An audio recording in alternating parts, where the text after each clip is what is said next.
ungosala injimbo yako yekugena moto ukubeba hati waishita simunu anona mata uchitisiva vamwe dopa uchaona hora hora hora hora hora hora hora ya uchaona hora ya uchaona hora kugena hora kugena hora hora ya uchaona hora ya uchaona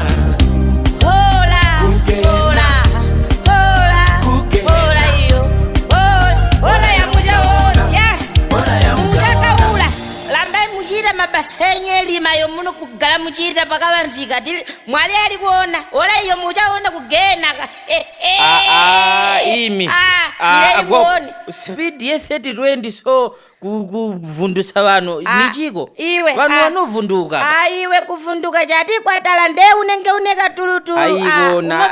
andisi kuvhunduka ndiri kutaura kuti haikuno kuvhundusira vanhu kutamba banda kana uchiita zvisina basa kunze uku uri kuenda kugena uchaona kola iwewe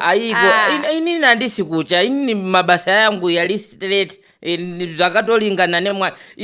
ndiri kungoti haikuno kuchisizira vanhu chete kona seuyu akapfeka sutu yekutsutsu weuti uyu anongodzitengera ega ipapapapa akutadza kutengera vamwe zvinoendesa futi kugena izvozvo unogona kudzitsvira izvozvo naimi madi kutenga yenyu matanga maji last time takakudzai kuti tenga yenyu hamusati matenga mune muchingomirira kuti tingopfeka teseka 1 muri munhu akaita sei naimi iwewe kusarispekta vanhu vakuru futi unogona kuenda kugena uko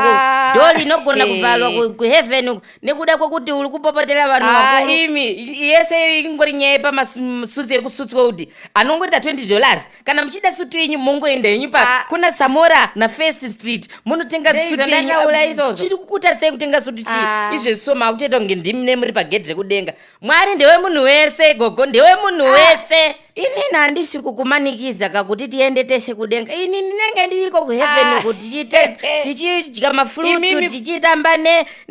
neshumba tichita sei iwo kana usingade endai kugena kwenyu kumukapinda nana bhoki and futi hola yacho yakasiyana nelong 10 iyo munogara muchichisidzirwa nayo uku kutoli wesi manje ameno zvenyu inenge nchingotumiwa kuno kujidzira malasha dati mukapinda imimi ini ndinopinda nana bhoki nana Bruno nana Spider